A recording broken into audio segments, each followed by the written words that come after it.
When someone criticizes you or bullies your kids, you want to be the better person. You want to shake it off. Why is it so hard to do? No matter how much you try to say, it's fine, I don't care, those thoughts still make their way into your mind and into your heart, and they weigh on your kids. So today we're going to be talking about why it's so hard to shake off those comments and what you can do to help both yourself and your kids to rise above the things that other people say. Hi, I'm Jamie Knapp, and welcome to Inner Strength for Parents, where we use mindset to help you thrive and empower your kids to do the same. Let's talk about why those hurtful words are so painful and why they're hard to shake off in the first place. And then I'm going to share with you a powerful tool that you can use both for yourself and your kids to get rid of that negative weight that you get from other people. Criticism and bullying are both similar in the fact that it is words, thoughts, emotions, feelings directed from other people. But there's something special about those, and that is that they're generally not directed just at what you did, but they're directed at who you are as a person. When those thoughts come in and say something about who you are as a person, it cuts to the core, and not only does it cut to the core, but it starts to make you question, what if they're right? What if I really am like that? And that actually makes your entire sense of identity unstable. You start to question not only who you are, but what you're capable of doing, what you've done in the past, and what you're doing in the future. It makes you question your relationships to everyone around you. And suddenly you no longer have the confidence you had because your confidence was built in who you are.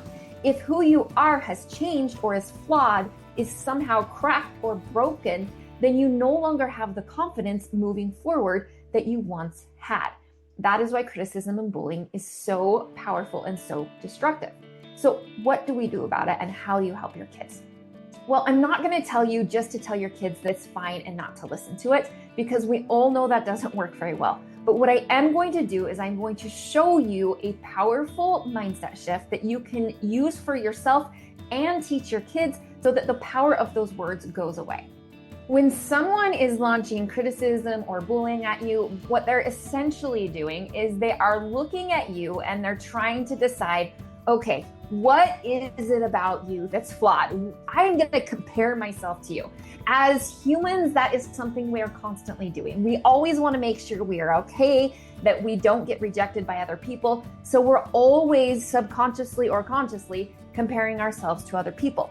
When another person does this to you or to your child, what they're essentially doing is they're taking a look at you and they're trying to decide and evaluate who you are, what you're made up of. Now, when they're doing that, they are actually looking for a few different things. They're going to try to decide what you're thinking. They're going to just decide what you're feeling. They're going to decide what your weaknesses are. Where are you going wrong? Because if you have weaknesses, then they're going to feel better about their own. Now, this isn't something that they might consciously be doing, but because we are all, as humans, insecure in who we are, we tend to have that need to compare ourselves and make sure that we're better than someone else so that we don't get rejected.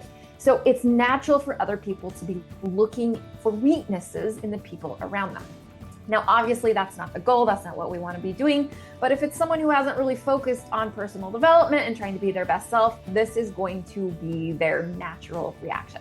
So as this person is looking for your thoughts, your emotions, your weaknesses, or the same in your child, what's going to happen is they're going to decide that they're right, and they're going to verbalize what they see.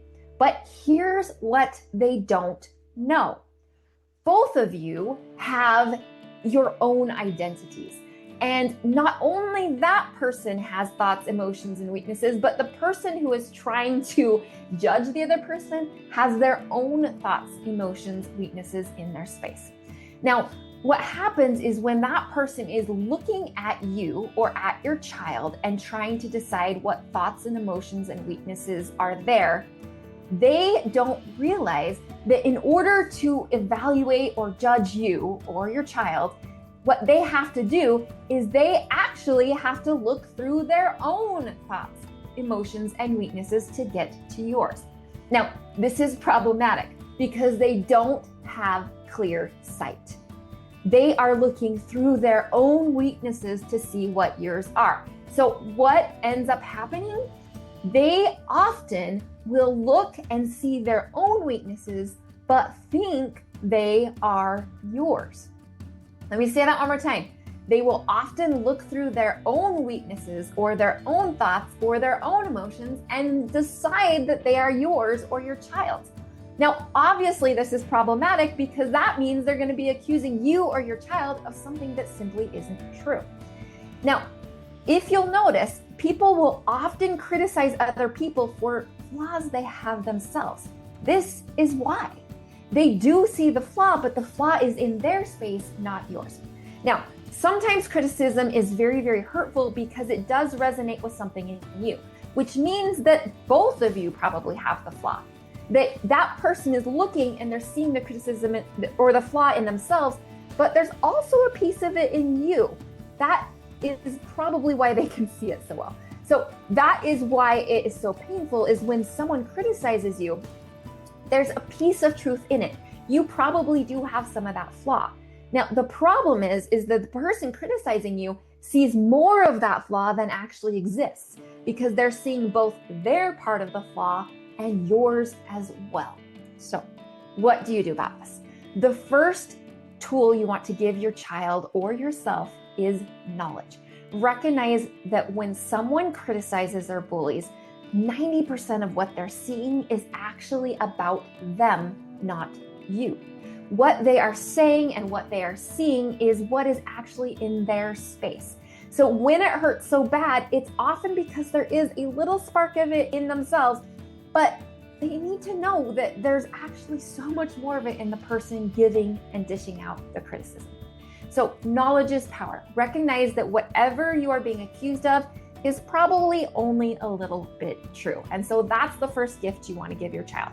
Recognize that whoever is criticizing them and whatever they are saying, it's more about that person than it is about them. As a mom, keep the same thing in mind. When someone is criticizing you, remember that it probably has a lot more to do with that person than it does with you. But that brings us to step number 2, and that is, if it hurts, recognize that the power is now in your court. You have the power to decide, hey, is this actually in me, and is there something I want to do about it? You may not be able to completely eliminate it today, but as you take steps to work on it, then that criticism that comes is not going to hurt anymore because you'll know that you're working on it and it's no longer a problem. It's going to get taken care of. If you'd like more resources to help you thrive as a person and empower your kids to do the same, be sure to check out innerstrength.me/free.